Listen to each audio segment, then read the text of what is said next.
What do you make of the severity of this virus as it relates to your former industry, having seen versions of this occur in the past? Well, you never know. Of course, they really don't know what the severity of this virus is, although they're taking the precautions. And as you mentioned, the government decides they're not going to allow those people to fly into the country, so that ends service. United is going to be the biggest loser because they own more of that market. I think it's about 3.5% of their international revenues, so it's a pretty big chunk of change. And it's just going to have a revenue effect on the airlines and downstream business. I just want to mention we're down more than 600 points, over 2% on the Dow with 45 minutes left of the session. Gordon, in terms of the timing of exactly when these airlines have made these announcements, particularly given the way that the pilots union did try and sue American to make sure they didn't have to fly there, what is the ultimate driver for the airlines to make this decision? Is it because demand has dropped off that they may as well do so? Or is it because they are really thinking first and foremost about the health of their staff? Oh, I think it's all of that. And if you don't have anybody that wants to fly there, obviously you're going to not have anyone on the airplane. So they had already begun to decrease service as the demand dropped. But there's a process, and every airline has its own deal with the pilots and the flight attendants, that they can drop those trips or trade them. And there's a reserve staff, and it's pretty high value trips. So there are people who will take it if you don't want to. So there's a mechanism to accommodate those who are afraid of the consequences. I'm wondering how these airlines are coming up with the dates for how long they're going to be out of service to China. We saw the Delta headline this morning all the way till April. And we were thinking, oh, my God, April's so far away. Where do they come up with that? Well, you're too young to remember Karnak, but I'm pretty sure it's about that same way. You just pull a number out of the air and it kind of looks good. Bob, where do you stand on these as investments? Clearly, you've got buying opportunities if this proves to be a temporary issue. Right. Normally, I'd be all over this. But, you know, as I mentioned earlier, we don't know how deep this will go. And what you've been seeing is draconian measures taken by China. Everybody's erring on the side of caution. I think particularly after the Boeing example, you've got to react quickly and do what's best for the customer.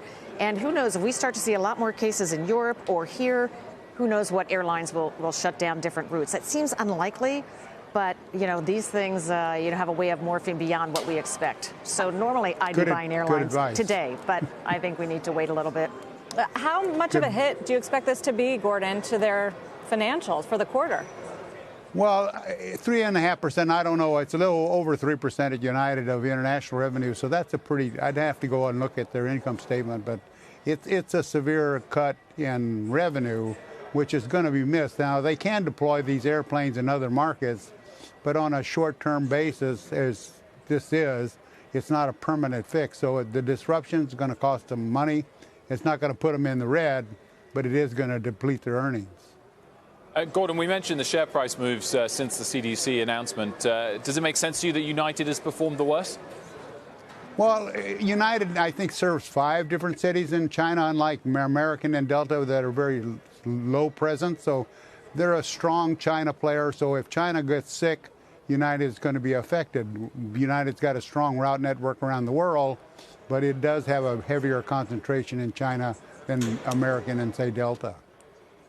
Can they make up for the lost capacity by adding flights in other parts of the world or doing something different with pricing, something like that?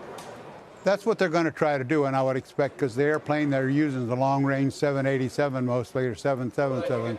So they can minimize the impact, but I don't think they can mitigate the whole consequence of losing that much of their revenue to a ban on flying to China. It's a pretty big deal. Gordon, clearly oil prices have declined significantly. WTI is down about 15% during the month of January. If that proves to be a short-term decline in the oil prices, does that fail to have much benefit to the airlines because of the way they hedge things? Does it need to be a more prolonged decline to really drop through to their bottom lines? They're pricing tickets. They're selling Wilford about 90 days out. So if the oil prices decline further, they can adjust their pricing and pass some of that on to the passengers, maybe, and stimulate traffic. But I think that they're not hedging for these short-term issues. They're about 90 days out. And that's what generally is the case.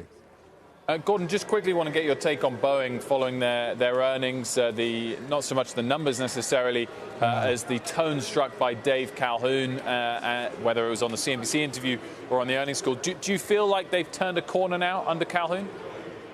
I think they've got a start, Wilford, that they're heading in the right direction. Bringing Mr. Calhoun was a good idea.